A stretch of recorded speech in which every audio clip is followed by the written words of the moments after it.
Over and over again, every week, we're asking Shane Steichen some of the same questions, but I got to tell you, we got something different out of him today. Not necessarily talking about Anthony Richardson, but he did tell us that there's going to be a second set of joint practices, one against the Bears. We already knew that prior to the preseason game against Chicago down here.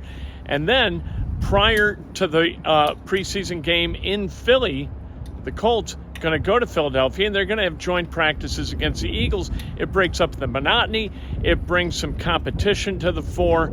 Sounds like this is something that Shane Steichen really kind of targets, and that's making sure that this doesn't get monotonous and that guys enjoy the work, and when the work gets a little bit stale, so do the players. And so let's not have that happen. We caught up with Shane Steichen today. Joint practices with the Bears and also Philly in preseason that we're excited about, and then we'll get you guys the dates and times later on. Both here? We will be Chicago here, and then we'll go to Philly. Yeah. What went into the decision to go to Philly? This is the first time. Chap, you'd have to help me out on this. But when was the last time the Colts went somewhere else to do joints? Tennessee, I don't know. It's been a while. I think competing, especially in training camp, I think it breaks camp up for players, to go compete against another opponent. Obviously you have these long days of practice, training camp, and just to go compete another opponent in practice is a good breakup for camp. And then obviously going to Philly, we're playing there in the preseason, so we're going to do them there. Hey, with that preseason schedule, the Saturday, Thursday, is that a little odd having like that 5-day break in terms of preseason? Yeah, it's a little unique, but you kind of treat it like the season a little bit, you know what I mean? So we're going to be smart with the schedule there and the players and taking care of them before we go to Philly. Is it just going to Philly? I assume it's going to be pretty easy working with Nick and kind of knowing how you guys do practice and stuff like that. Yeah, it'll be nice. It'll be nice to go out there and compete against those guys. Obviously, a really talented football team, so it'll be a good test for us in practice with those guys, and obviously in the preseason, but it'll be good. Shane, what do you think of the QBs today? It looked like Gardner took a few more starting reps. He had that nice 2-minute drill in. Yeah, I think just the way the reps were broke up, we had the, whatever the team drill where they split it up there, and then we had the 7-on-7 where they split it up, and then Gardner went with the ones and then 2-minute, and then we just did 2 groups, and then Anthony took the 2s during the 2-minute, but really pleased with where both those guys are at right now. It's so early in camp, or camp off season, but what do you see in a 2-minute? What are you looking to see? Really just the operation. There's so much stuff that goes into a 2-minute operation, the detail, the planning of it, the situation that go on, the clock management. It's big. It's big for players. It's big for coaches to go through those reps, because a lot of these games in the NFL, as we know, come down to 2-minute into half in the game. So we just worked an end-to-half situation today to get that repetition and really get the communication so everyone's on the same page going forward. Shane, but Anthony has made a mistake in practice. How have you seen him respond to it? He's been good. I think with anything, guys are going to make mistakes here and there, but you learn from them. You know what I mean? I think he's done a great job of learning from those mistakes and trying not to make those same mistakes twice. I think that's the biggest thing with all players is don't make the same mistake twice, and it's our job as coaches to coach him up and get it right, but he's had a great mindset. Shane, is Michael Pittman dealing with anything? We saw him out there. Yeah, he's got a little bit of a hip. Nothing crazy. I don't have a timetable on his return, but we're just being smart with him. And what's the deal with Darius Rush? So he was out as well. Yeah, he had a little hammy. He had a little hamstring, but he should be fine.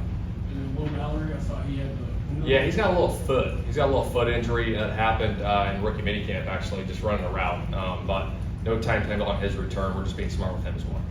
Shane, we've seen the pads up there for 7-on-7. It looks like some other drills. Yeah. Are you just trying to add competition to every bit of practice? Yeah, it's really trying to create that pocket, you know what I mean, for the quarterback especially, feeling like there's a little rush coming at you, so you got bodies in front of you, so it's not just a clear picture all the time, because obviously when you're playing 11-on-11, you're going to have bodies in front of you, so we're just trying to create that atmosphere for the quarterback. Shane, I'm sure camp has changed a lot since you entered the league. And would you say you side a little bit more on the physicality aspect of camp, or how would you like to kind of handle things from a training camp physicality standpoint? I think with anything, you want to be physical, you want to be very competitive, but at the same time, you want to be smart. I think it's a both and, because these seasons are long. You got to be smart, you got to be healthy. Obviously, you lose a lot of your starters, it hurts you in the season. So we are going to be competitive. We're going to be tough, aggressive going into camp, but at the same time, I'm going to try to do a great job of taking care of them too. Shane, I know last season you weren't here, different coaches, things like that. They had, one team that they did joint practices with the training camp. Was part of the reason to have two just trying to get more live reps for Anthony Richardson and the rest of the team? I think it's with anything. We've done it. We did two, in Philly as much as we could. I just kind of think doing 2 different deals with 2 different teams is really good. And I know the players enjoy it, the coaches enjoy it. Like I said, it kind of breaks up camp and the competition just to see different looks. Does it help for the quarterback? Absolutely. You're seeing a different front structure sometimes depending on who you're playing, coverages on the back end. There's a whole bunch of different things that go into it, but it definitely helps us as a football team, I believe. In Philly, when you did that, and you really work hard in practice those 2 days, do you ease up during the game then? Maybe the front line doesn't play as much? Yeah, definitely. Those are conversations that, I'll have with the staff, obviously throughout the summer and going into training camp of how we're going to break that up from a preseason rep standpoint, how we're going to play with the starters and stuff. Shane, how much would you say there's overlap between the plays you run for Gardner in practice versus Anthony, and how different are the plays? I really don't like to get into a ton of scheme, but right now it's pretty similar. Yeah.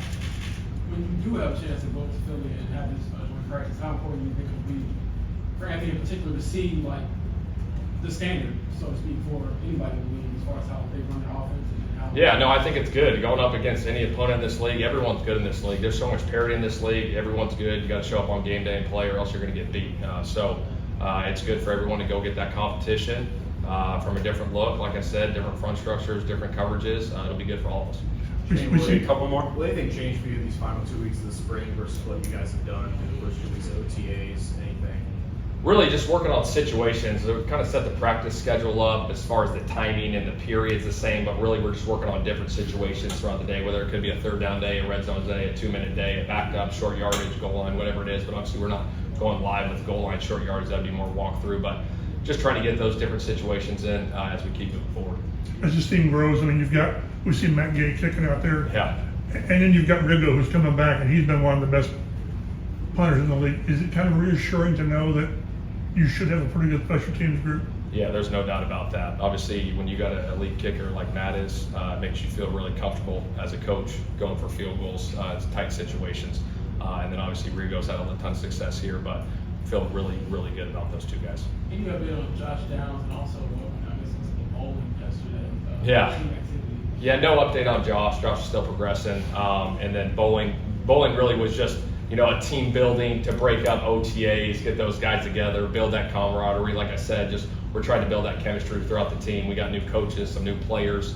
But I think when you do that, I always say this to the guys, like when you're connected, you're committed. And, when you know those guys, and you're really close to them, you're going to go a little bit, harder for them. But just to do that off the field stuff, not just so much in the building, but doing, barbecues and bowling or whatever it may be, to get those guys connected, players and coaches, it's huge. Yeah, I think you said you beat him the last time you played, but he came on a visit. Did you beat him again yesterday? Well, we were playing on different teams, but yeah, we had fun competition when he came on his draft visit. What's that? I said, there's a score up there. You always know, like. Yeah, I don't think I saw a score actually. There were so many guys. I was on the far end, he was on another end. We broke up the teams, but he's a good bowler. There's a few good bowlers on this team.